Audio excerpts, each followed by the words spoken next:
झम्टाको रन्कोले हो त्यही रन्को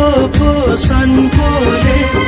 ढोल झम्टाको रन्कोले हो त्यही रन्को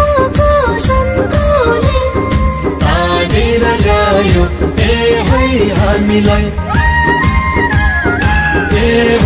हामीलाई नचायो ठुलो फन्कैले हो फन्कैले भेट भयो आज मौकैले सैला हो सैला एनी लै हो भनी लै लै एनी लै